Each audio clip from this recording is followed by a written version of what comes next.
चलिए अगली खबर की ओर रुख कर लेते हैं। इस वक्त की अगली खबर लखनऊ से दिनेश खटीक ने जेपी नड्डा से मुलाकात की है। लखनऊ से खबर आपको बता रहे हैं, इस्तीफे को लेकर दिनेश खटीक ने मुलाकात की है। मौजूदा स्थिति को लेकर दोनों के बीच चर्चा हुई। दिनेश खटीक ने अमित शाह को भी पत्र लिखा। पत्र लिखकर सभी विषयों का उल्लेख किया है। दिनेश खटीक ने जेपी नड्डा से मुलाकात की है।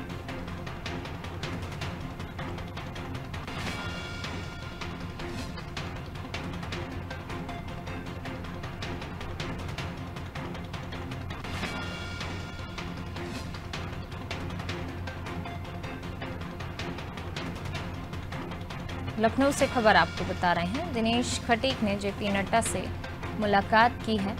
इस्तीफे को लेकर दिनेश खटीक ने मुलाकात की। मौजूदा स्थिति को लेकर दोनों के बीच चर्चा हुई। दिनेश खटीक ने अमित शाह को भी पत्र लिखा था, सभी विषयों का उल्लेख किया था। दिनेश खटीक ने जेपी नड्डा से मुलाकात की।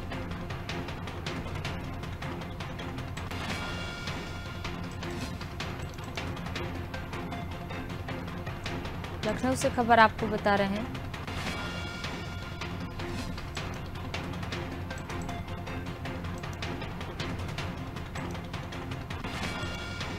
दिनेश खटीक ने जेपी नड्डा से मुलाकात की है। बीजेपी के राष्ट्रीय अध्यक्ष जेपी नड्डा से मुलाकात की। इस्तीफे को लेकर दिनेश खटीक ने मुलाकात की है। मौजूदा स्थिति को लेकर दोनों नेताओं के बीच चर्चा हुई। इसके बाद दिनेश खटीक ने अमित शाह को भी पत्र लिखा। केंद्रीय गृह मंत्री अमित शाह को पत्र लिखा।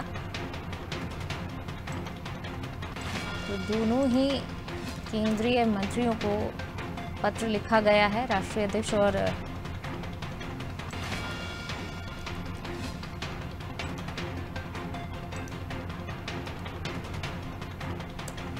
दिनेश खटीक ने जेपी नड्डा से मुलाकात की है। इस्तीफे को लेकर ये मुलाकात हुई।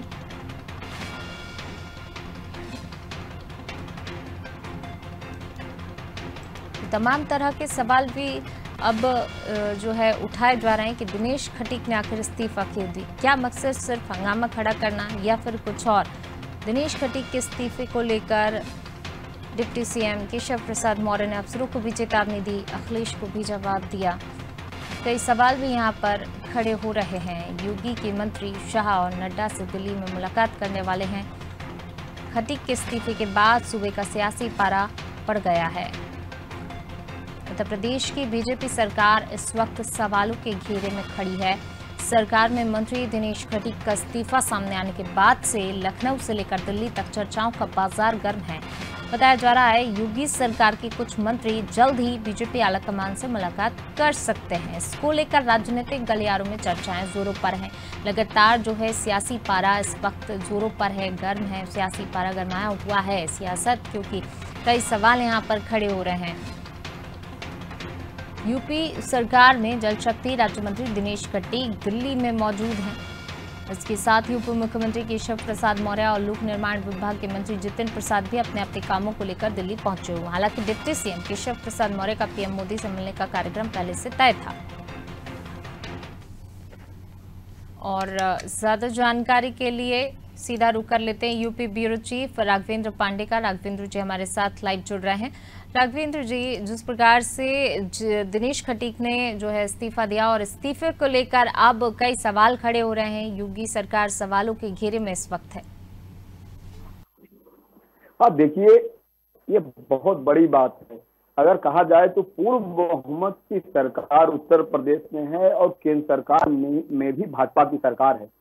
ऐसे में जहां पर इस तरह की सरकार ना हो कि किसी विधायक या किसी नेता के जाने से सरकार से संकट आ जाए, ऐसी कोई स्थिति न होते हुए भी अगर एक राज्य मंत्री ने अगर इतना बड़ा अगर कदम उठाया है और अपने पत्र को देश के गृह मंत्री के लिए लिखा है और तमाम विषयों को उस पत्र में लिखा है और जिक्र किया है, ये बहुत बड़ी बात है। यह एक इतनी गंभीर बात है कि यह सोचने योग्य है कि ऐसा कदम क्यों उठाया गया, किन परिस्थितियों में उठाया गया, आखिर इसके मूल कारण क्या है। अगर यहाँ पर सरकार को किसी विषय का कोई चिंता नहीं है कि सरकार हमारी अल्पमत में आ जाएगी या ऐसी कोई स्थिति आ जाएगी, तो विधायक इतना बड़ा रिस्क क्यों ले रहे हैं। निश्चित तौर से कहीं न कहीं मंत्री हो या कैबिनेट मंत्री हो, राज्य मंत्री हो, स्वतंत्र प्रभार हो, या आपने देखा होगा उप मुख्यमंत्री को, कहीं न कहीं अधिकारी उनकी अवहेलना कर रहे हैं, उनकी नहीं सुन रहे हैं, मनमानी कर रहे हैं। जनप्रतिनिधियों का जो मामला आ रहा है, जो दिशा निर्देश दिए जा रहे अधिकारी, उसका भी पालन नहीं कर रहे हैं, फोन नहीं उठा रहे हैं। तो इन सब चीजों से परेशान होकर ये मंत्री हुए या विधायक हुए, सांसद हुए या उप मुख्यमंत्री हुए, ये कदम उठा रहे हैं।